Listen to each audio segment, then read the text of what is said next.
عزت اور ذلت کی یوں تو بہت سی تعریفیں ہیں، لیکن اصل میں ان کی حقیقت کیا ہے؟ عزت اور ذلت دونوں وہ ہیں جو عزت والوں کے ہاں قبول ہوں۔ اگر عزت جو ہے وہ عزت والے کی نظر میں ہو تب ہی عزت ہے، اور ذلت بھی اسی طرح ہے۔ مقصد یہ ہے کہ ایک معیار بنا دیا گیا ہے کہ یہ اچھا ہے، یہ برا ہے، اور یہ معیار دینی طور پر بنا دیا گیا ہے۔ دین نے بتا دیا ہے کہ یہ اچھائی ہے اور یہ برائی ہے۔ اب جو نیک لوگ ہیں ان کو معیار مقرر کر دیا گیا ہے کہ یہ وہ لوگ ہیں جو نیکی بدی کا معیار ہیں۔ ان کا نام سٹینڈرڈ ہے اور انہی کے احکام سٹینڈرڈ ہیں۔ جو لوگ اس راہ پر چلنے والے ہیں وہ نیک لوگ ہیں، اور وہ کبھی یہ نہیں کہیں گے کہ فلاں شخص کی عزت اس لیے کرو کہ اس کے پاس پیسہ ہے۔ وہ کبھی بھی نہیں کہے گا کہ دین کے علاوہ کوئی معیار ہے۔ یہ وہ لوگ ہیں جن کا معیار دینی طور پر معیار کہلاتا ہے۔ وہ پھر اپنا ایک الگ معیار نہیں رکھتے اور نہ ایک الگ سڑک پر چلتے ہیں۔ اس کے علاوہ جو معیار ہے وہ غلط ہے۔ مثلا ایک بادشاہ ہے، لیکن یہ ہو سکتا ہے کہ اس پر لعنت ہو اور اس کے لیے دوزخ ہو، تو اگر وہ بادشاہ تھا تو عزت کی بات ہونی چاہیے تھی، کیونکہ اس کے پاس پاور ہے، اس کے پاس دولت ہے، اور اختیار تو اتنا ہے کہ وہ لوگوں سے کہتا ہے کہ میں تمہارا رب ہوں۔ اس کے آگے کوئی بول نہیں سکتا۔ اس کی پوری بادشاہت ہے۔ اس زمانے میں فرعون کی بادشاہی پوری تھی، لیکن اس کے باوجود وہ ظالم تھا۔ آپ یہ دیکھو کہ بادشاہی کے باوجود اس پر لعنت ہے، اور اللہ نے کہا کہ یہ دیکھو کہ اس کو ہم نے غرق کر دیا۔ تو معیار دولت تو نہیں ہے۔ ابھی آپ کو پتہ چل جائے گا کہ عزت کیا ہوتی ہے، اور اس کا معیار دولت نہیں ہے، اور وہ معیار فیم یعنی شہرت بھی نہیں ہے۔ اسی طرح شیطان کے پاس نام بھی ہے اور شہرت بھی ہے، لیکن یہ سب کو پتہ ہے کہ وہ لعین اور رجیم ہے۔ تو ایسا ہو سکتا ہے کہ اختیار بھی ان لوگوں کے پاس ہو جو برے لوگ ہیں۔ ایک پیغمبر کے ساتھ یہ ہو سکتا ہے کہ وہ اختیار سے باہر ہو، یعنی اس کے پاس اختیار ہی نہ ہو، حالانکہ اللہ نے ان سے کہا ہے کہ تمہارے ساتھ ہماری محبت ہے اور ہم نے تمہیں اپنا پیغمبر نامزد کر دیا ہے۔ لیکن رہا مسئلہ دنیا کا، تو آپ ذرا تکلیف میں سے بھی گزرو۔ تکلیف سے پیغمبری قائم رہے گی اور اس کو کوئی فرق نہیں پڑے گا۔ حضرت عیسیٰ علیہ السلام کو لے لو، ان کی پیدائش پر بھی ہنگامہ آرائی ہو گئی۔ نارمل پیدائش ہو جاتی تو الزام تراشیاں نہ ہوتی۔ کئی لوگ پوچھتے ہیں کہ اس میں کیا مصلحت ہے کہ ان کو ویسے پیدا کر دیا، تو اٹ کوڈ بی ادروائز، یعنی اگر ادروائز ہو جاتا تو پھر آدھا الزام تو ختم ہو جاتا، لیکن اللہ صحیح ہی کرتا ہے۔ اس لیے آپ توبہ کرتے جاؤ، کیونکہ یہ اللہ کے کام ہیں۔ یہ تو ان کو عزت عطا ہوئی ہے کہ ان کو پیغمبر بنایا گیا اور نامزد کیا گیا۔ اگر اللہ ان کو نارمل فادر، عام باپ عطا فرما دیتے تو نارمل چائلڈ، عام بچے ہو جاتے اور پیغمبری بھی مل جاتی، مگر اللہ نے ایسا نہیں کیا، اور یہ اللہ کے کام ہے۔ یہ آپ انسان ہیں جو یہ چاہتے ہو کہ ایسا ہو جاتا تو بہتر تھا، مگر بہتر وہ ہے جو اللہ نے چاہا۔ تو اب عزت کیا ہوتی ہے؟ جو اللہ چاہے اس کے معیار پر چلو گے تو یہ عزت ہے، ورنہ آپ کا معیار تو وہی دنیا والا ہے۔ دنیا دار کیا چاہے گا کہ ایور گرین رہے، یعنی ہمیشہ جوان رہے، صحت مند رہے، پیسے کی کمی نہ ہو، لوگ سلام کریں، کچھ اختیار بھی ہو کہ لوگ کہاں مانیں، اور ہمیشہ ہمیشہ کے لیے یہاں رہ جائے۔ اس کے علاوہ آپ کی اور کوئی خواہش نہیں ہوتی۔ یعنی انسان جو ہے wants to save himself forever and he cannot، دنیا میں رہنا چاہتا ہے مگر اللہ کی اجازت کے بغیر۔ آہستہ آہستہ سب کچھ اس کے ہاتھ سے نکل جاتا ہے، رنگ اڑ جاتا ہے اور جگنو اڑ جاتے ہیں۔ اللہ تعالیٰ نے ان نیک لوگوں کے ذریعے ایک ہی بات بتائی ہے کہ بہتر راستہ اور بہتر عزت وہ ہے جو اس نے پیغمبروں کو عطا کیا ہے۔ یہ آپ لوگوں کے لیے ایک اصول ہے، اور اس کے ساتھ آپ کے لیے ایک صحیح راستے کی نشاندہی ہے۔ وہی بیسٹ راستہ ہے اور وہی بیسٹ معیار ہے۔ وہ معیار یہ ہے کہ جو اللہ کے قریب ہوگا وہ عزت کا مقام ہوگا، اور جو حضور اکرم صلی اللہ علیہ وآلہ وسلم کے قریب ہوگا وہ عزت کا مقام ہے۔ اسی طرح جو شخص جتنا دور ہوگا اتنا کم عزت والا ہوگا، بلکہ یہ غیر عزت کا مقام ہوگا۔ جو اللہ اور اللہ کے حبیب پاک صلی اللہ علیہ وسلم کے مقابلے میں آئیں گے ان کے لیے ذلت کا مقام ہے۔ اب اللہ جس کو چاہتا ہے عزت عطا کرتا ہے، اللہ جس کو چاہتا ہے اپنے حبیب پاک صلی اللہ علیہ وسلم کی محبت عطا کرتا ہے، جس کو چاہتا ہے ذلت محنت عطا کرتا ہے، جس کو چاہتا ہے اس قابل نہیں سمجھتا کہ یہ میرے حبیب پاک صلی اللہ علیہ وسلم کی عزت کرے یا احترام کرے، اس بے ادب شخص سے وہ محبت لے لیتا ہے اور اس کو محبت ہی نہیں ہوتی۔ تو اللہ کی عطا کیا ہے؟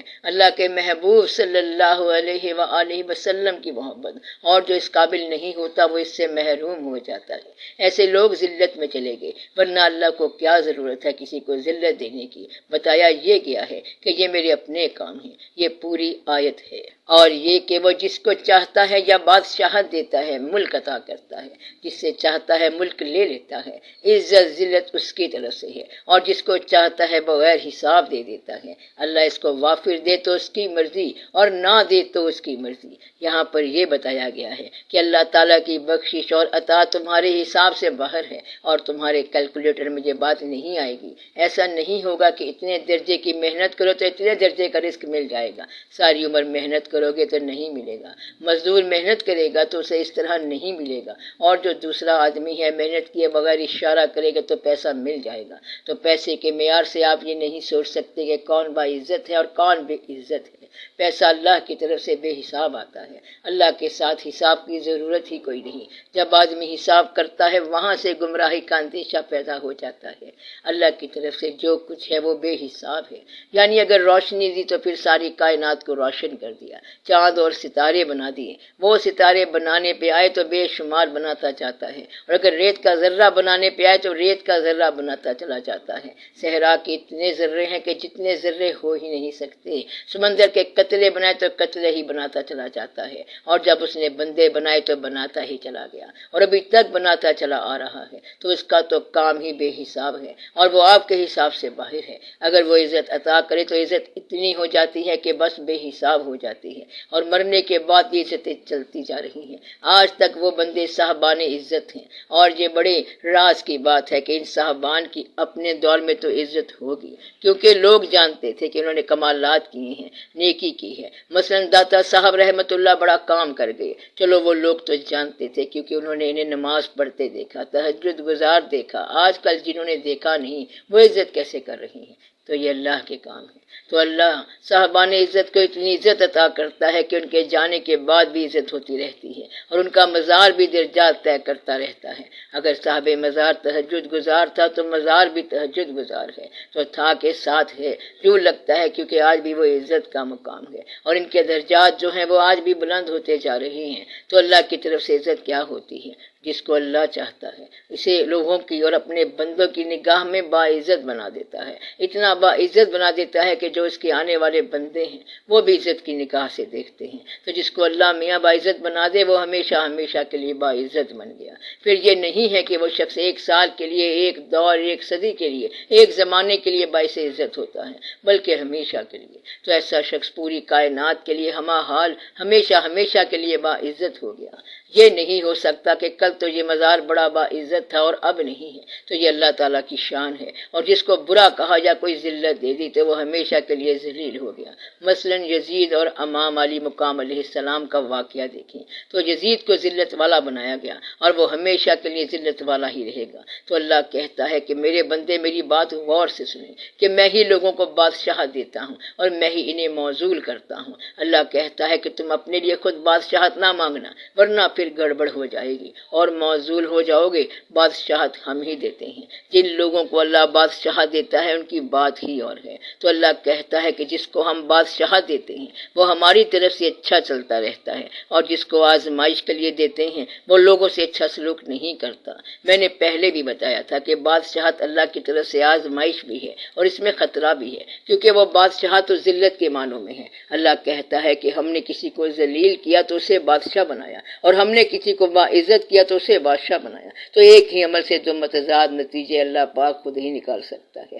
مثلا اللہ کہتا ہے کہ اسے باعزت کرنا ہے تو غریب کر دو، اور دوسرے کو باعزت کرنا ہے تو اسے امیر بنا دو۔ تو کبھی دولت میں عزت ہے اور کبھی غریبی میں عزت ہے، اسی طرح کبھی غریبی میں ذلت ہے اور کبھی دولت میں ذلت ہے۔ اصل میں جو راز ہے وہ امر الہی کے اندر ہے۔ تو پھر کیا کرنا چاہیے؟ آپ ماحول کی پرواہ نہ کیا کرو۔ چھوٹی جگہ پر بھی سکون والے لوگ رہتے ہیں، اور محلوں میں بھی بادشاہ سے سسکیاں بھرتے رہتے ہیں۔ یہ کیسے پتہ چلے کہ کون سا بادشاہ کیا ہے؟ اچھا بادشاہ اس کو ہم کہیں گے جس سے محبت کرنے سے آپ کے خیال میں آپ کے اعمال نامے میں نیکی لکھی جائے۔ اگر آپ اس سے محبت کریں اور نیکی نہیں لکھی جاتی تو اس بادشاہ کے خلاف جہاد تمہاری طرف سے لازم ہے۔ یعنی آپ کے ملک کا کوئی ہیڈ آف اسٹیٹ یعنی سربراہ مملکت ہو تو اگر اس سے محبت کرنا آپ کے خیال میں آپ کے اعمال نامے میں نیکی لکھنے کے مترادف ہے تو وہ آدمی اچھا ہے۔ اگر اس آدمی سے محبت کرنا ایمان کا خطرہ ہے تو یہ سمجھو کہ اس آدمی کے خلاف ہونا ہی ایمان ہے۔ جب تک آپ کو اپنے ملک میں ایسا آدمی نہیں ملتا جس سے محبت کرنا ایمان سے محبت ہو تو پھر آپ یہی کرتے رہیں گے، یہی کچھ کرتے رہیں گے جو کر رہے ہیں، یعنی کبھی محبت کبھی نفرت، تو وہ بادشاہت عزت کا مقام نہیں رہے گا۔ پھر عزت کا مقام کیا ہے؟ مثلا آپ یہ دیکھیں کہ صحابہ کرام رضی اللہ تعالیٰ عنہ سے محبت کرنے سے کیا ہوتا ہے؟ آپ کے اعمال نامے میں نیکی لکھی جائے گی۔ اگر ہم تمام صحابہ کرام کی عزت کرتے ہیں، توقیر کرتے ہیں تو یہ کیا ہے؟ عزت کا مقام ہے۔ اگر امام علی مقام علیہ السلام سے محبت کرتے ہیں تو اس سے تو ایمان بڑھ جاتا ہے۔ اگر ہم امام علی مقام علیہ السلام سے محبت کرتے ہیں تو یہ ہمارے ایمان کا حصہ ہے۔ تو وہ لوگ جن کی محبتیں ایمان کا حصہ ہیں ان کا عزت کا مقام ہے، اور وہ لوگ جن سے محبت کرنے سے ایمان کی نفی ہو جاتی ہے وہ عزت کا مقام نہیں ہے۔ اب یہ بات آپ کو خود طے کرنی ہے کہ عزت کا مقام کیا ہوتا ہے، ذلت کا مقام کیا ہوتا ہے، اللہ تعالیٰ کس طرح عطا فرماتا ہے، یہ سب کیسے ہوتا ہے، اللہ تعالیٰ بے حساب کیسے عطا کر دیتا ہے، رات کیا ہوتی ہے، دن کیسے ہو جاتا ہے، رات کو دن پر کیسے حاوی کرتا ہے اور دن کو رات پر کیسے حاوی کرتا ہے، دن رات ایک دوسرے کے پیچھے کدھر جا رہے ہیں، یہ کیا واقعہ ہو رہا ہے، گردش لیل و نہار کیا ہے، اتنی چیزیں جاننے والی ہیں کہ آپ کے پاس ٹائم ہی نہیں ہے۔ زندگی کے دامن میں تو ہے ہی کچھ نہیں، صرف زندگی ہے۔ آدھی زندگی تو سونے میں نکل جاتی ہے، بعض لوگوں کی تہائی زندگی سونے میں گزر جاتی ہے، کچھ زندگی تلاشی روزگار میں نکل جاتی ہے، پھر کچھ زندگی آپ نے بیچ دی تاکہ باقی کے گھر والے افراد محفوظ ہو جائیں۔ مثلاً آپ نے پورا مہینہ بیچا تو پہلی تاریخ محفوظ ہو گئی، تنخواہ مل گئی، جس سے خرچہ چلے گا، تو آپ یہی کچھ کرتے رہتے ہیں۔ ایسے میں اگر کوئی علم کی تلاش میں نکلا تو ڈائریکٹریوں میں اور ڈکشنریوں میں اس کی زندگی ضائع ہو گئی، اور اگر علم حاصل کر بھی لیا تو لوگوں کو یہ بتایا جاتا ہے کہ وہاں تو اللہ پاک نے یہ پوچھنا ہے، پھر آپ کا ایم اے اور آپ کا میرٹ کس کام آئے گا؟ تو مسلمانوں کو تعلیم تو آپ اور چیز کی دے رہے ہیں اور انہیں بتاتے یہ ہیں کہ تم سے اللہ پاک یہ پوچھے گا، تو یہ جب اللہ نے پوچھ لیا کہ چوتھا کلمہ سنا دو تو وہ کہے گا کہ مجھ سے کسی چیز کے معنی پوچھیں، کسی ریسرچ کے بارے میں پوچھیں، ہم جو کچھ پڑھتے آ رہے ہیں وہ تو آپ نے پوچھا ہی نہیں۔ مگر اللہ کے ہاں کوئی اور ہی واقعہ نکل آیا تو گویا کہ آپ نے اس طرح کا جو علم حاصل کیا ہے یہ بتا دینا بند کر دے، تو یہ دقت کا باعث ہے۔ سارا پرابلم اس لیے ہوتا ہے کہ جو چیزیں ضروری ہیں وہ دوسرے شعبے میں غیر ضروری ہیں، اور جو غیر ضروری ہیں وہ یہاں ضروری ہے۔ ایک شخص کہتا ہے کہ میرے پاس پیسے تو تھے مگر سارے ضائع ہو گئے۔ دوسرے نے پوچھا کہ کیسے؟ اس نے کہا کہ فقیر مجھ سے سارے پیسے لے گیا۔ تو دوسرے نے کہا تیرے وہی پیسے بچ گئے جو تو نے اس فقیر کو دیے تھے۔ تو اصل میں حقیقت یہ ہے کہ آپ دوسروں کے مال کی حفاظت کرتے ہیں تو آپ کو یہ سمجھ لینا چاہیے کہ یہ کیا قصہ ہے، پیسے کمانے کا اور خرچ کرنے کا، اور اللہ کا کیا کام ہے اور آپ کا کیا کام ہے، اور جو آپ تلاش کر رہے ہیں وہ کیا ہے۔ ایک تو انسان کی زندگی ہے اور وہ تنہا ہے، پھر عقیدہ آتا ہے کہ آپ کا کیا عقیدہ ہے، کیا بیلیو کرتے ہیں اور کیا نہیں بیلیو کرتے، یعنی خدا ہے یا خدا نہیں ہے، اور اگر خدا ہے تو کیا ہے، نہیں ہے تو کیا ہے۔ مطلب یہ ہے کہ اللہ کے بارے میں آپ کا سوچنا، اس کو ماننا اور اس کے خیال میں رہنا ضروری ہے۔ اللہ کے بارے میں آپ جو کچھ سوچتے ہیں یہ آپ کا تنہائی کا عقیدہ ہے، یعنی آپ جب بالکل آل الون تنہا بیٹھے ہوں تب آپ یہ سوچتے رہتے ہیں کہ سجدہ کر لیا جائے، تو گویا کہ آپ ایسا عقیدہ رکھتے ہو جس میں سجدہ ہوتا ہے، اللہ ہوتا ہے، اللہ کے حبیب صلی اللہ علیہ وآلہ وسلم ہوتے ہیں۔ یہ آپ کی تنہا زندگی ہے، اس سماج کی زندگی ہے۔ اب آپ یہ سوچیں کہ سوسائٹی کے لیے آپ کی کنٹریبیوشن کیا ہے، آپ نے سماج کے لیے کیا کیا ہے، پھر آپ نے اپنی ایک اور زندگی بنا لی، انٹرنیشنل لائف یعنی بین الاقوامی حوالے سے زندگی بنا لی، مگر وہ آپ کی دینی ضرورت نہیں ہے۔ یہاں سے آپ کو دقت پیدا ہو گئی بلکہ پریشان ہو گئے۔ پھر آپ کے پاس یہ ہونا چاہیے اور وہ ہونا چاہیے، مگر یہ ساری باتیں اسلام کے خلاف ہیں۔ اگر آپ نے اسلام کے نام پر جنگ لڑی تو غیر اسلامی لوگ آپ کو تباہ کر کے رکھ دیں گے، بلکہ برباد کر کے رکھ دیں گے، آپ کو نشانہ بنائیں گے۔ فی الحال آپ کو یہ سوچنا چاہیے کہ تنہا زندگی کیا ہے، آپ کا سماج کیا ہے اور آپ کی اسلامی ملت کیا ہے اور ان کی قوت کیا ہوتی ہے۔ کیا قوت نام کی کوئی چیز مسلمانوں کے پاس ہے؟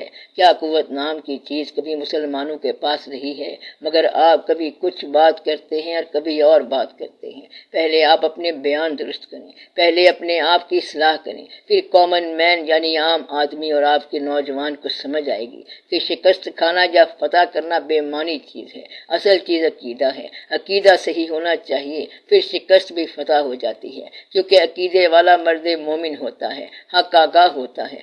تو آپ اپنی لینگویج کی، اپنی زبان کی اور اپنی تبلیغوں کی اصلاح کریں، پھر آپ کو بات سمجھ آئے گی کہ عزت کا مقام کیا ہے۔ آپ تو ایک زر پرست اور ہوس پرست قوم بنتے جا رہے ہیں، پھر آپ کو کون بچائے گا؟ اب بچانے والا آپ کو آپ کے ہاتھوں سے بچائے گا، کیونکہ آپ اپنے آپ کو ضائع کر رہے ہیں۔ ایسے میں آپ کے امام نے کیا کرنا ہے؟ وہ آپ سے آپ کے پیسے کی محبت چھین لے گا۔ چھیننے کے دو طریقے ہیں، ایک تو یہ ہے کہ آپ پیسہ دینا شروع کر دو، یا وہ آپ سے آپ کا پیسہ ہی چھین لے گا۔ اگر آپ یہ کہیں کہ آپ امام علی مقام علیہ السلام سے محبت کرتے ہیں تو آپ تو پیسے سے محبت کرنے والے لوگ ہیں، اور پیسہ جو ہے وہ آپ کی اللہ کی راہ میں محبت کرنے میں حائل ہے، تو آپ پیسے کو یا تو چھوڑ دو یا پھر چھین جائے گا۔ دعا کرو پیسہ آپ سے چھین جائے۔ ایک بزرگ کہتے ہیں کہ ایک دفعہ ہم حج پر جا رہے تھے، جب کردستان کے علاقے سے گزرے تو ڈاکو آ گئے۔ ڈاکوؤں نے کہا تمہارے پاس جو ہے یہاں رکھ دو۔ لوگوں نے پیسے اور سب سامان نکال کے رکھ دیے۔ ڈاکوؤں کے سردار نے کہا کہ سب کی تلاشی لو۔ جب تلاشی لی گئی تو سردار کے پاس سے کچھ اشرفیاں نکل آئیں۔ ڈاکوؤں کے سردار نے کہا کہ جو قافلے کا سردار ہے، جس سے پیسے نکلے ہیں، اس کو قتل کر دو اور باقیوں کو جانے دو۔ تو کتاب لکھنے والے کہتے ہیں کہ میں نے کہا یہ نہیں ہو سکتا ہے کہ ہم اپنے سردار کو قتل ہونے دیں۔ ڈاکوؤں کے سردار نے کہا تو کیسے کہتا ہے کہ یہ تیرا امیر ہے، کیونکہ سچے کا سردار جھوٹا کیسے ہو سکتا ہے، کیونکہ تم تو سب سچے ہو، اور یہ تو ہماری ڈیوٹی ہے کہ ہم حج کرنے والوں کو متوکل بنا کے بھیجتے ہیں، مگر تمہارا سردار غیر متوکل بندہ ہے، اس کو پھانسی لگاؤ۔ تو داتا صاحب رحمت اللہ نے فرمایا کہ میں نے امیر کے لیے معافی مانگی اور پھر ہم سارے لوگ سفر پر روانہ ہو گئے۔ تو یہ بھی واقعہ ہے، کبھی کبھی ڈاکو جو ہے وہ بھی سرکاری کام کرتا ہے، یعنی آپ سے پیسے کی محبت چھینتا ہے۔ تو آپ کے لیے وقت آ گیا ہے کہ پیسے کی محبت چھین جائے یا پیسہ چھین جائے۔ تو اللہ کے کام جو ہیں ان میں آپ یہ سمجھا کرو کہ اللہ تعالیٰ مہربانی کس طرح کرتا ہے، بعض اوقات پیسہ دے کر اور بعض اوقات پیسہ لے کے مہربانی کرتا ہے۔ عزت اور ذلت اس کی طرف سے ہے، اس بات کو جج کون کرے گا اور پتہ کیسے چلے گا؟ تو اللہ نے اس کا معیار پہلے سے دیا ہوا ہے، تو ہر بات کو اللہ کے دیے ہوئے معیار پہ تولو۔ ساری بات آپ کی اپنی ڈیولپمنٹ کی ہے، اپنی سوچ کی ہے اور اپنے اندازے ہیں جو اللہ تعالیٰ نے آپ کو عطا کیے ہیں۔ اس دنیا کو ضرور دیکھو اور معیار اپنے پاس رکھو، کیونکہ پھر آپ نے اللہ کے پاس جانا ہے اور اللہ کے آگے پیش ہونا ہے۔ یہ نہیں کہنا کہ کوئی مجبوری ہے۔